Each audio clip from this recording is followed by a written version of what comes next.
శ్రీ సత్యసాయి జిల్లా ధర్మవరం పట్టణంలోని టీడీపీ కార్యాలయంలో నియోజకవర్గ ఇన్ఛార్జ్ పరిటాల శ్రీరామ్ టీడీపీ 44వ ఆవిర్భావ దినోత్సవం సందర్భంగా టీడీపీ జెండాను ఎగురవేశారు.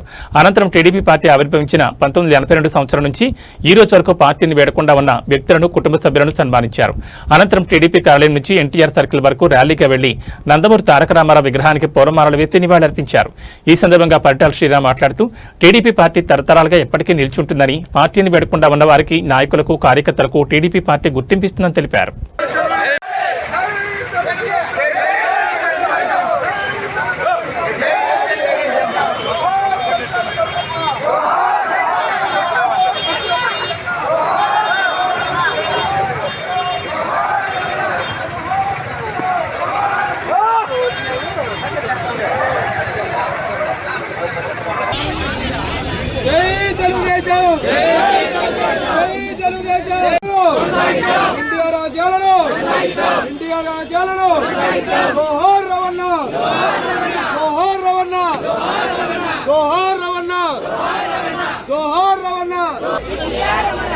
మన దీంట్లో మనమే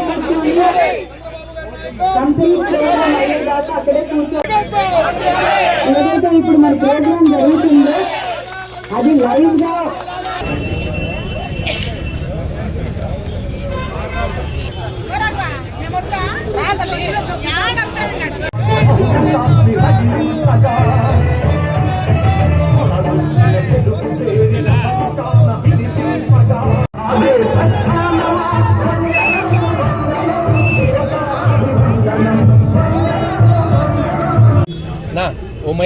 ఇక్కడికి విచ్చేసిన తెలుగుదేశం పార్టీ కుటుంబ సభ్యులందరికీ పేరు పేరు నమస్కారాలు తెలియజేస్తున్నాను.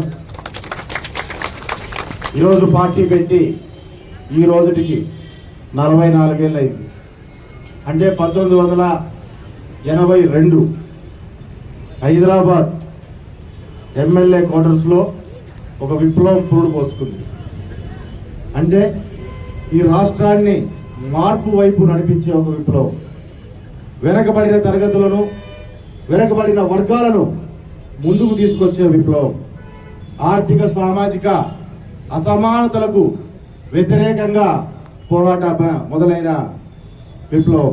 ఆ విప్లవం పేరే తెలుగుదేశం పార్టీ మొదలుపెట్టింది మన అన్న నందమూరి తారక రామారావు గారు.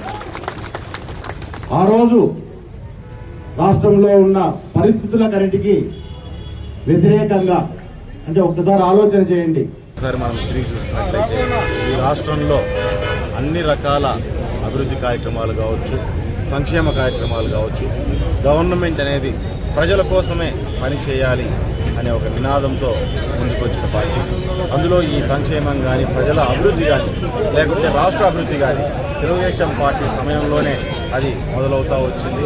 ఈ రాష్ట్రంలోని రాజకీయాలు కావచ్చు, లేకపోతే సామాజికంగా కావచ్చు మార్పు కూడా జరుగుతూ వచ్చింది. అందులో నందమూరి తారక రామారావు గారు ఈ రాష్ట్రంలోనే జరిగిన మార్పుల్లో ఒక ముఖ్య పాత్ర పోషిస్తే, రాజకీయపరమైన మార్పుల్లో మరి మనకి ఏదైనా డెవలప్మెంట్ పరంగా చూసుకున్నట్లయితే చంద్రబాబు నాయుడు గారు వచ్చిన తర్వాతే ఈ రాష్ట్రం అనేది తన కాళ్ళ మీద తను నిలబడుకునే పరిస్థితి తీసుకుని వచ్చారు. ఈరోజు కూడా రాష్ట్రాన్ని ముందుకు నడిపించాలన్నా, రాష్ట్రానికి ఈరోజు రాజధాని లేని రాష్ట్రానికి కూడా రాజధాని నిర్మిస్తూ మరి ఈరోజు ఎక్కడైతే కరువు వెనకబడిన ప్రాంతాలు ఏవైతే ఉన్నాయో అవన్నింటినీ ఈరోజు ఫ్యాక్టరీల ద్వారా కావచ్చు, కంపెనీలు తీసుకొని ఇన్వెస్ట్మెంట్ తీసుకొని వచ్చి దాంతోపాటు రైతుల్ని ఉద్ధరించడానికి ఈరోజు నీళ్ళని ఎక్కడైతే ఉన్నాయో, ఎక్కడో కృష్ణా జలాలని, ఎక్కడో ఉన్న కృష్ణా జలాలని ఈరోజు చిత్తూరు, అనంతపురం వరకు తీసుకురాగలుగుతున్నాయంటే ఆ గొప్పతనం కూడా చంద్రబాబు నాయుడు గారికి జరిగింది.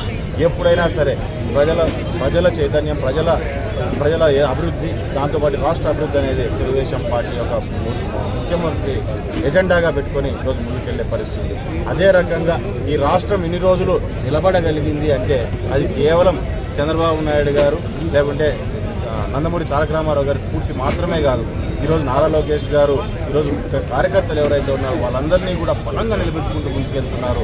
ఒకప్పటి నుంచి కూడా కార్యకర్తలు ఈ పార్టీకి బలంగా ముందుకు వస్తున్నారని గుర్తించి ఈరోజు నారా లోకేష్ గారు కూడా ముందుకు అదే రకంగా ముందుకు తీసుకెళ్తున్నారు కార్యకర్తలు అనే విషయాన్ని కూడా తెలియజేస్తున్నారు.